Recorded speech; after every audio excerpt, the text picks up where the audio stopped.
পুনৰ স্বাগতম বিৰতিৰ পাছত নলবাৰীৰ এজন মেধাৱী ছাত্ৰৰ কৰুণ কাহিনী 11 দিনীয়া মৃত্যু যন্ত্ৰণাত চিকিৎসালয়ত চিকিৎসা কৰিবলগীয়া হৈছে ছাত্ৰজনক আৰ্থিক দুৰৱস্থাৰ বাবে এতিয়া চিকিৎসাৰ বাবে প্ৰয়োজনীয় ধন বিচাৰি সহায় ভিক্ষা বিচাৰিছে হৃদয়বান লোকৰ পৰা এজন মেধাৱী ছাত্ৰৰ কৰুণ কাহিনী 11 দিনে মৃত্যু যন্ত্ৰণাত চিকিৎসালয়ত কক বকাইছে ছাত্ৰজনে হৃদয়বান ব্যক্তিৰ সহায় বিচাৰি চিৎকাৰ দুৰ্ভগীয়া পিতৃৰ উচ্চতৰ মাধ্যমিক চূড়ান্ত পৰীক্ষাত অৱতীৰ্ণ হ'বলগা এইজন মেধাৱী ছাত্ৰ নাম সিদ্ধাৰ্থ ডেকা হঠাৎ যেন কাল অমানিশা নামি আহিল ছাত্ৰজনৰ জীৱনলৈ পৰীক্ষাৰ বাবে পঢ়া টেবুলত মগ্ন হোৱাৰ পৰিৱৰ্তে চিকিৎসালয়ৰ বিচনাত যন্ত্ৰণাত ছটফটাই থাকিবলগীয়া হৈছে মেধাৱী ছাত্ৰজনে নলবাৰীৰ বৰভাগৰ জ্যোতিষ ডেকাৰ পুত্ৰ সিদ্ধাৰ্থ ডেকাৰ পঢ়া শুনাৰ সমান্তৰালকৈ খেল ধেমালি সকলোতে পাৰ্গত কিন্তু হঠাৎ দুইটা কিডনি বিকল হৈ পৰাত চলাচল প্ৰক্ৰিয়া বন্ধ হৈ পৰে মেধাৱী ছাত্ৰজনৰ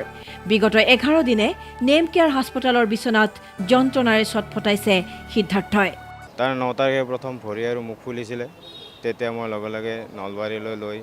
টেষ্ট কৰোঁ তেতিয়া গম পাওঁ আৰু লগে লগে ইয়ালৈ মই লৈ আহোঁ এতিয়া তাৰ কিডনি দুটা মানে বিকল হৈছে ঘৰৰ অৱস্থা এনে কিবাকৈ চলি আছোঁ এই হায়াৰ ছেকেণ্ডাৰী চূড়ান্ত বৰ্ষৰ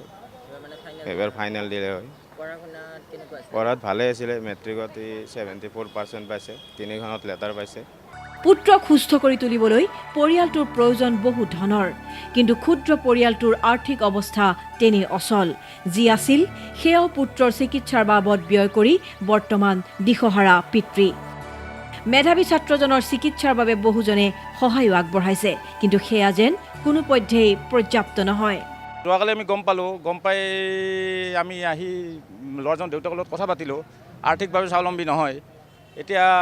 আমি নিজৰ ফালৰ পৰা যিখিনি সাহায্য দিব পাৰোঁ আমাৰ পানা চেল্টাৰ অফ মিছন NGOৰ পৰা আৰু লগতে মই এখেতকো লৈ আহিছোঁ এখেত এটা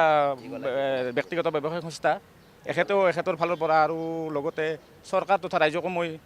অনুৰোধ জনাইছোঁ যাতে এই সৰু ল'ৰাজন আৰোগ্য হোৱাত আৰ্থিকভাৱে অকণমান সহায় কৰে গতিকে সদাশয় ব্যক্তিয়ে যদি তেওঁক সহায় কৰিব বিচাৰে টিভি স্ক্ৰীনত থকা নম্বৰত আগবঢ়াব পাৰে নিজৰ আৰ্থিক সাহায্য আপোনাৰ অকণমান সহায়ে হয়তো পুনৰ হাঁহি বিৰিঙাব এই দুৰ্ভগীয়া পৰিয়ালটোৰ মুখত পুনৰ সুস্থ কৰি তুলিব মেধাৱী ছাত্ৰ সিদ্ধাৰ্থ গতিকে সকলোৱে সহায় সহযোগ আগবঢ়াওক কেমেৰা পাৰ্চন মনোজ ডেকাৰ সৈতে হাফিজুৰ ৰহমান নিউজ লাইভ গুৱাহাটী